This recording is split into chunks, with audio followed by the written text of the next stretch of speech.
80% plus of enterprise data is unstructured. Most organizations create documents, messages, PDFs, images, and content every day. Very little of it is easy to find, organize, or put to work. They were trying to manually index 30,000 documents per month. Wow. Whose job was that? Because that is a crap job.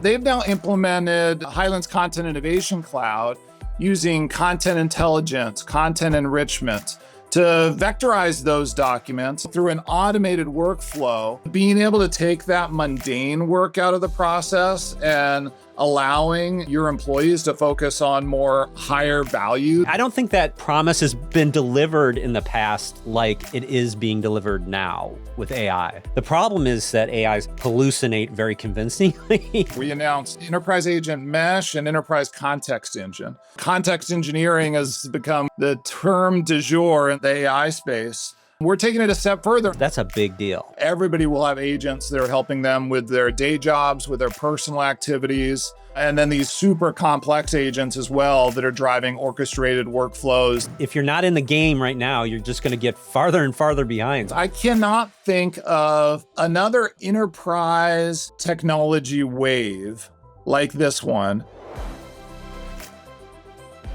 If you think your company has a solid handle on its information, today's guest is here to reset that assumption. Welcome back to IT Visionaries. I'm your host, Chris Brandt. Today, I'm joined by Tim McIntire, Chief Technology Officer at Hyland. Hyland helps teams turn daily information into something searchable, secure, and genuinely useful for employees and AI. They exist to put your content to work and make it smarter and more accessible when you need it. Tim and his team support organizations across healthcare, government, financial services, and more, helping people get value out of the information they already have. I'm excited to jump in here. Tim, welcome. Hi, Chris. Thanks for having me. Awesome to have you on. This is going to be a good conversation, I'm sure. We're hitting on all the big topics today for people, I think, that they're struggling with. So before we get in too deep into everything, tell me a little bit about, like what Hyland does and what Hyland's role is in sort of the enterprise content management space. Yeah, absolutely. Hyland is a billion-dollar powerhouse in the enterprise content management industry. The company started with OnBase, and then through a series of acquisitions has an incredibly rich portfolio of enterprise content management solutions, including Nuxio, Alfresco. Alfresco was really what got me excited about joining the company. And then over the past couple of years has been on a mission to drive value in the enterprise content management space and workflow automation space through artificial intelligence. So, I mean, I've talked so much over the years about just the amazing amount of data and content sprawl in organizations. And I think, it's even worse now. And we talk about sort of the relationship between sort of structured data and unstructured data. And you guys are really addressing that huge unstructured data sprawl, right? Yeah, that's right. And interestingly, I spent most of my career in the structured data space, as did Jitesh, our CEO. We have very similar backgrounds. I spent about 8 years at Teradata. Jitesh spent, I think, more than a decade at Informatica. And really the opportunity that we saw at Hyland and what we're executing on is creating the same type of value with your unstructured data that companies for years have created with structured data. And 80% plus of enterprise data is unstructured. And being able to access and organize unstructured data through the combination of traditional enterprise content management, metadata, combining that information with structured data sources in your enterprise, and then layering AI on top to create context that combines the two into driving enterprise workflows, driving automation, driving intelligence about documents that typically just sit in a data store and are there for governance, but aren't really creating value for your business. So this unstructured opportunity really is an unlock. Could you talk a little bit? I mean, I think, I have a tendency to throw around structured and unstructured data like, hey, everybody knows exactly what structured and unstructured data is, right? But could you kind of disambiguate what the difference is between the two? So, I mean, the simplest explanation is structured data typically lies in a enterprise data warehouse or a relational database. There's structure and organization to the tables that you may run a traditional analytics workflow on, a machine learning workflow on. Whereas unstructured data can be anything from images, PDFs, video. It's raw data that only in recent years, through that combination of kind of metadata management and tools in the AI value chain, have people been able to drive value from without a big data governance project or data organization project on the front end. We can take raw, unstructured data and drive value from it. Yeah, and I think the thing that's really important there is, as you mentioned, unstructured data is the big chunk of data that most organizations had, and typically they haven't been able to extract value out of it historically. But wow, there's probably more data in the unstructured data side than there is in the structured data side. Can you talk a little bit about, like why that's been a challenge? Yeah, well, there's a ton of value in both. Spending so much of my career in the structured data space, I'm definitely excited about the value that companies are providing there as well. Sure. I'll give you an example, maybe to make it tangible. A company like Benesis, who's a Hyland customer, they're a national leader in benefits administration and insurance, and they were trying to manually index 30,000 documents per month. Wow. And there was very little value creation there. It was just indexing the document, putting them in a document store, and maybe you could search the document by title or some metadata after they were indexed. But they've now implemented Hyland's Content Innovation Cloud using content intelligence, content enrichment to vectorize those documents and provide the capability to do natural language search on everything they're putting in the repository. So now, through an automated workflow, they get scalable insights. They can serve their customers faster, smarter. It's not just this kind of black box of documents that are sitting in a repository on the back end. Yeah, and when you say vectorize for people, you're preparing it for AI, right? You're making this data accessible to things like that. That's right. Chunking the documents, putting them in vectors, and then running RAG through our knowledge enrichment to optimize the models for the data that we've put in for a particular customer for a particular use case. That's right. Yeah. And I mean, like, man, manually indexing 30,000 documents, that seems like, man, whose job was that? Because that is a crap job. This episode of IT Visionaries is brought to you by Meter, the company building better networks. Businesses today are frustrated with outdated providers, rigid pricing, and fragmented tools. Meter changes that with a single integrated solution that covers everything: wired, wireless, and even cellular networking. They design the hardware, write the firmware, build the software, and manage it all so your team doesn't have to. That means you get fast, secure, and scalable connectivity without the complexity of juggling multiple providers. Thanks to Meter for sponsoring. Go to meter.com/ITV to book a demo now. That's meter.com/ITV. Yeah. Absolutely. And these use cases are all over the place, right? Like in the healthcare industry, there are tens of thousands or even millions in some cases of billing documents. Yeah. We had Great Ormond Street Hospital use intelligent document processing to take all of their billing documents into Content Innovation Cloud and automatically create a workflow, only bringing human in the loop where there's a decision to be made or there's a confidence level that goes below a certain threshold. So those types of jobs, we always see humans as an incredibly important part of enterprise business workflows. but being able to take that mundane work out of the process and allowing your employees to focus on more higher value that they can provide the business. If you're automatically processing billing documents to a point where you have accurate, actionable information, and then only up-leveling decision-making to humans when you have a complex decision to make about whether or not you should, accept or reject a bill on a hospital patient record. That allows you to provide better customer care and allows your employees to do more interesting work and provide more value to the business. Yeah, I mean, that person who was doing all that indexing must thank you every day that they don't have to do that anymore. But I mean, I got to imagine that took a lot of time. I mean, what is the ROI on that? Oh, it's huge. And we see all different types of metrics for ROI with our customers. There's everything from customer satisfaction to employee efficiency.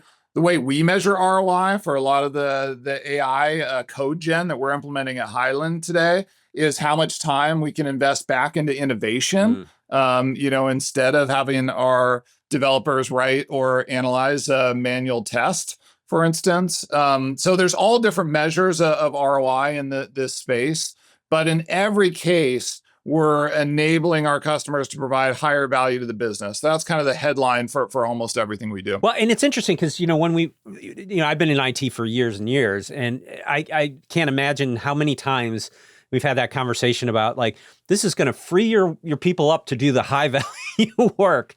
And I don't think that promise has been delivered in the past like it is being delivered now with AI. Yeah, I think there are puts and takes in the past, right? Yeah. Like, let's take RPA, for example. With RPA, there was a lot of work that went into creating an automated workflow. And you could get a process to a point where you did create a lot of efficiency for the business.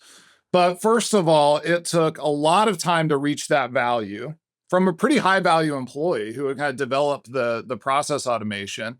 And then if there's any change in process or document ingest in that workflow, then you have to go back to the human in the loop again to optimize the process, right?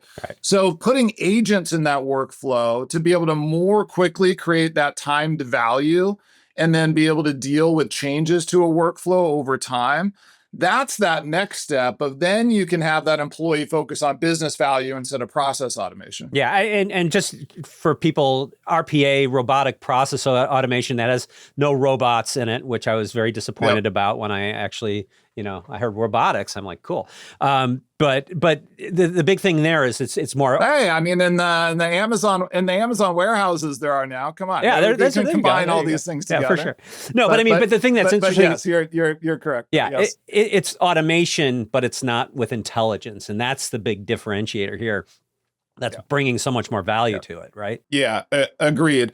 And contrary to some people's opinion, I kind of believe that traditional RPA solutions will always be a part of the workflow. Sure. They'll just be augmented by AI and agents to make that workflow more efficient, quicker time to value.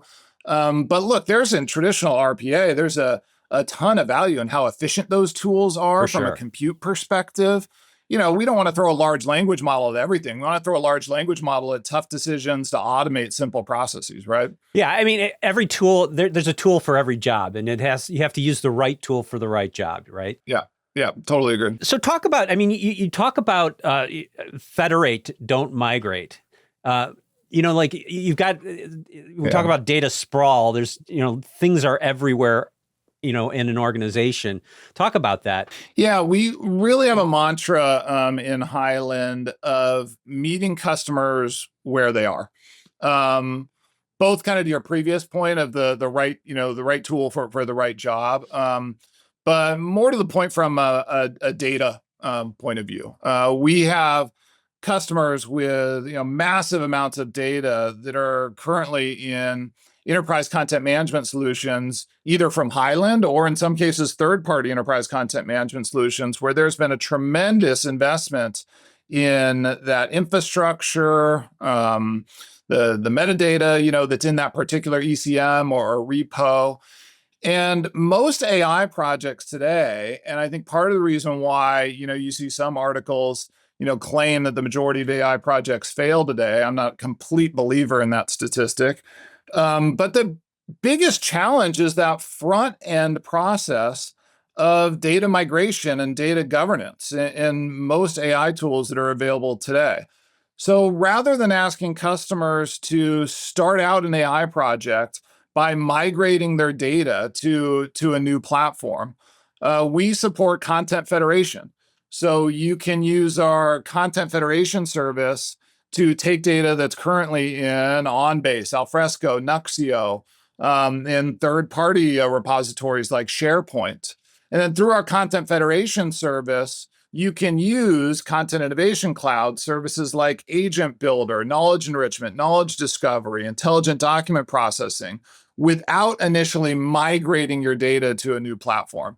Now, do we have a cloud native content repo as well? Yes, we recently announced that we're open sourcing our cloud content repo and Content Innovation Cloud as part of a broader notion and believing in open and transparent access to data.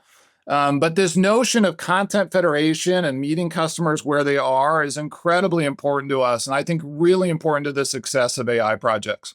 Well, and I think I want to, put a note on that, because I think that's a really important aspect of this, right? Because data doesn't just live in, on your server in your data center. It's like there's SaaS products, there's all sorts of, you have cloud, you have all these things, Exactly. all these locations. Yep. So the ability to federate is huge. That's right. And to your comment on SaaS products, in addition to ECM SaaS, we have connectors into Workday, into Salesforce. These, data silos all have incredibly important information about your enterprise. And, you really do provide the right value to your company through an agentic workflow. You need to provide context about every part of your business. You can't take just a slice of one part of your business and expect to get the right value out of a new automated workflow, for instance. Yeah. Well, you mentioned AI governance, and when you're doing this federation, you're getting data from a lot of different sources.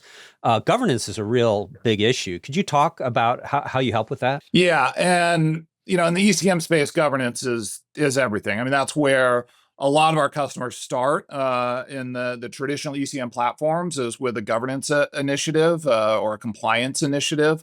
They end up going much farther down the value chain from there, but that's often the starting point. So having rock solid governance in your ECM platform or repo is critical to everything we do. And then being able to carry that through to a AI workflow and create explainability. Only provide models access to data that a given user has access to. Being able to provide reference points to the provenance of the data that goes into a given recommendation or workflow that's inside of Automate.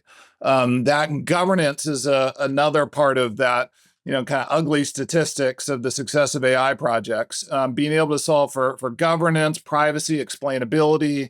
Those are all critical things that you want to get right at the beginning of the project. If you try and layer governance on top of experimentation in AI, you're going to find it incredibly challenging to get that experimentation into production. Well, and you mentioned explainability, which is another thing that people talk a lot about as being kind of a big pain point around data and AI. Could you talk about how some of the challenges you've seen around the explainability piece and how you approach that? Honestly, the just publicly available tools around model explainability with the major foundation models and running models through Bedrock and AWS, which we make use of in CIC. The explainability tool chain has advanced so much in the last year.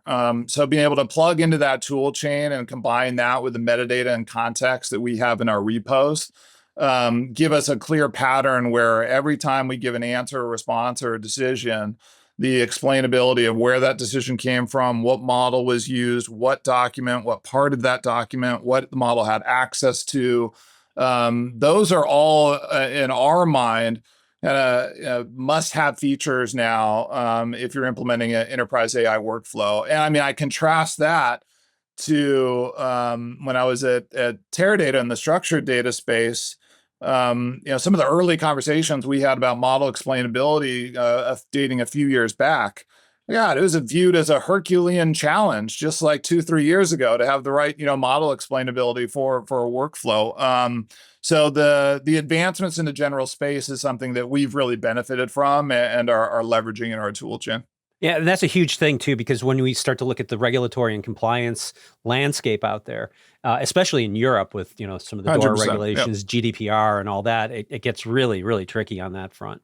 We talk about sort of like day 1 versus day 90 with this stuff too. I mean, we've seen when we talk a lot about a lot of these projects, it's sort of like it starts out with grand ambitions, and then after using it for a while, we see a lot of the warts come out, right? What are you seeing out there? We're seeing customers get to day 90 a hell of a lot quicker than they did just a year ago. Or let's at least call it day 75 or day 80 in terms of value. Right. Yeah, I think the some of the stats you see are kind of tainted by. Tainted's not the right word, but the value chain is moving so quickly that the ability to create value on a week over week basis versus something that took months or years just a couple years ago.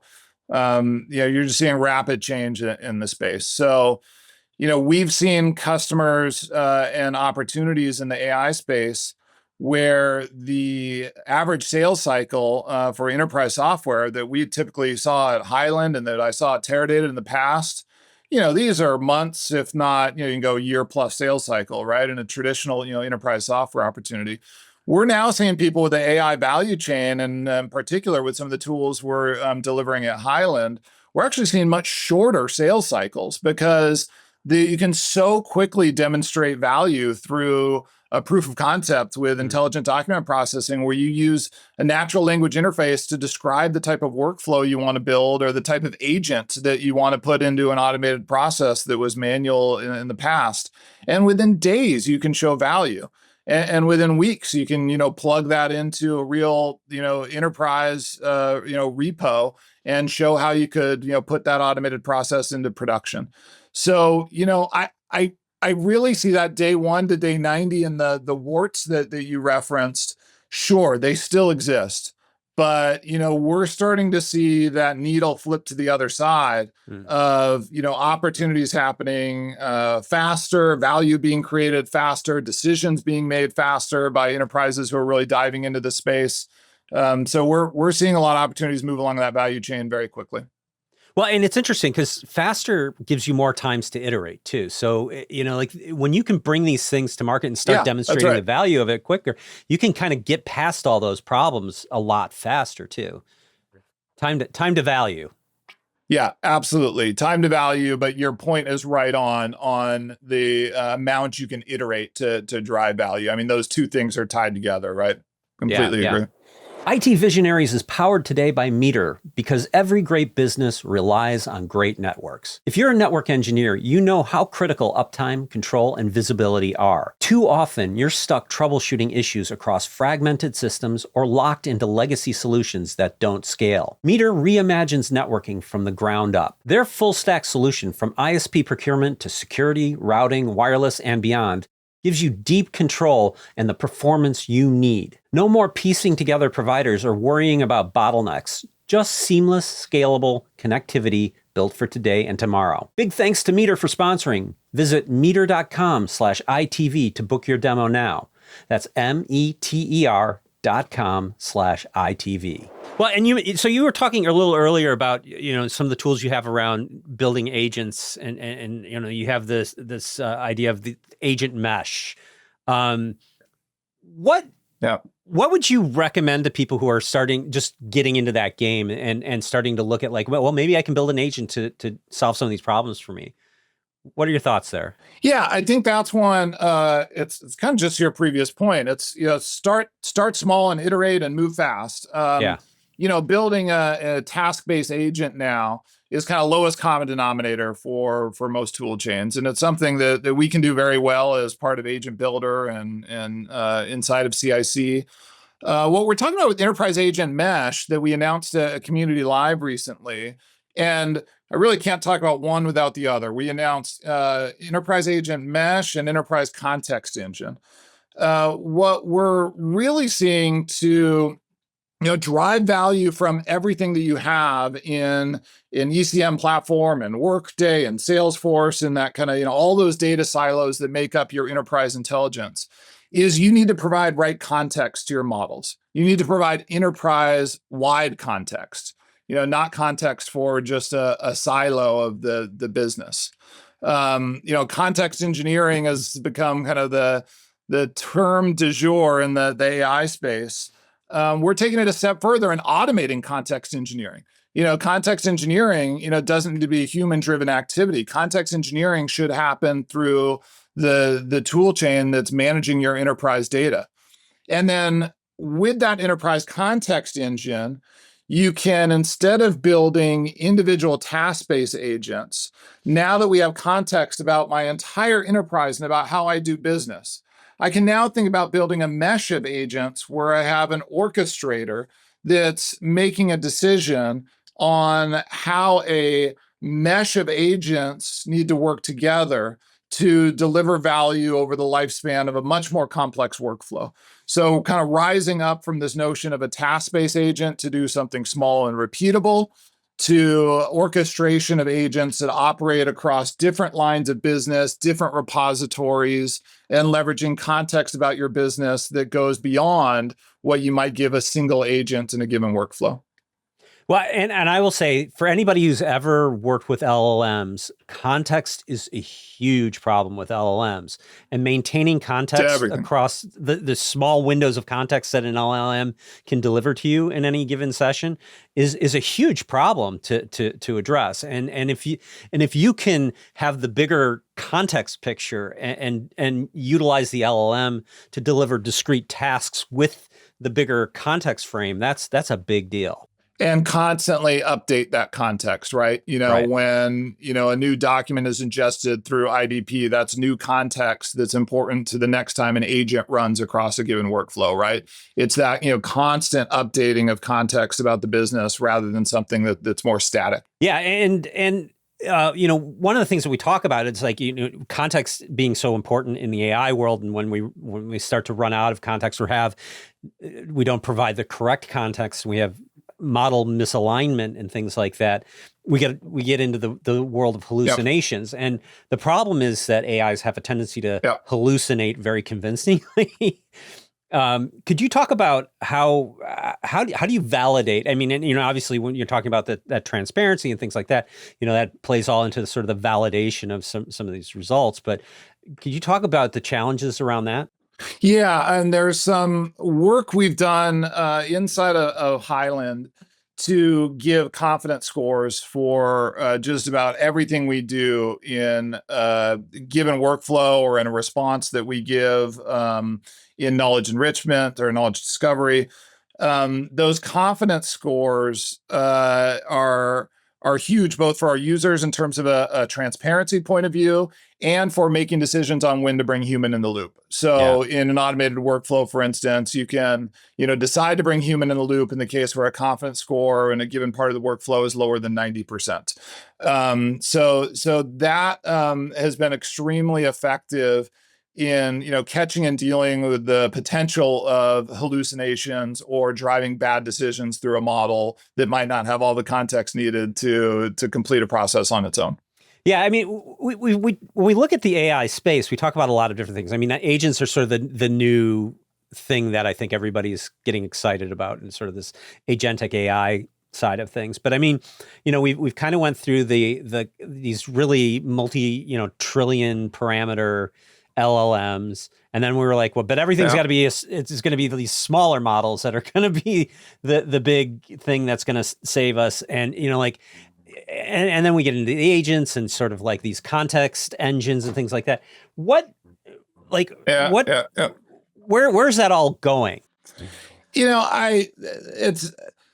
the right model for the right job. It's, and there are a couple things that we do in the Hyland stack and that we're seeing as common. First you can select what model you want for a given automation or a given workflow or a given agent.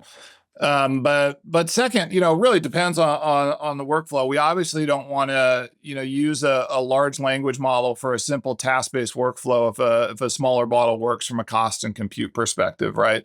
We also are allowing, customers to, train, small language models on, tasks that might not need the context that's included in a typical LLM. So, we're seeing this across the industry, right? But, these focus, models for certain tasks are super important. And, that's something that Hyland has fully embraced. Pick the right model for the right use case. In some cases, that might be a large language model. And sometime in the future, that might be a world model, right? So we're moving along with the industry.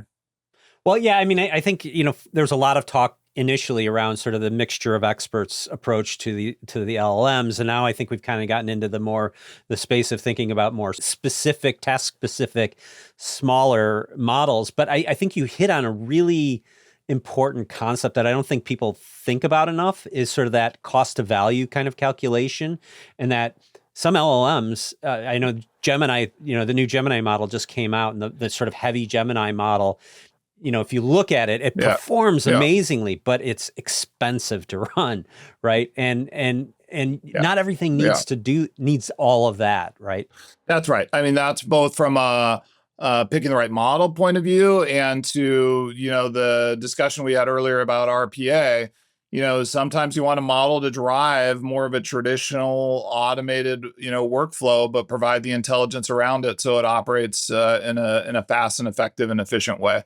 I think about price performance. I mean, in being in the enterprise, data warehousing space for years, price performance is everything. When we're looking at, implementing these solutions at scale, looking at, ROI and price performance is something you need to think about on day one of a project. That's another one where, we're not going to engineer for price performance at the end of a project. We're going to be thinking about that from day one. Yeah, that's hugely important. So, obviously this changes, everything's changing so fast every couple months. I mean, where do you think, people will be in the next 12 to 18 months with all of this? Yeah, it's the change that you'll see with agents over the next 12 to 18 months is going to look similar to the change we saw over the past 3 years in using chatbots and natural language processing for intelligence, for driving intelligent workflows, right? Agents were still, despite all of the value that we're creating today, we're still probably only in the second or third inning of driving value through agents. And, given the acceleration of change we're seeing in the space, I really think in the next 18 months, 12 months, everybody's using LLMs today. It took 3 years for that to happen, 4 years for that to happen. I think a year and a half, everybody will have agents that are helping them with their day jobs, with their personal activities. And then these, super complex agents as well that are driving orchestrated workflows that go beyond a simple task. That's coming fast. I think the biggest challenge right now is the technology is changing so fast. To build things on the platforms gets challenging because it's moving so fast.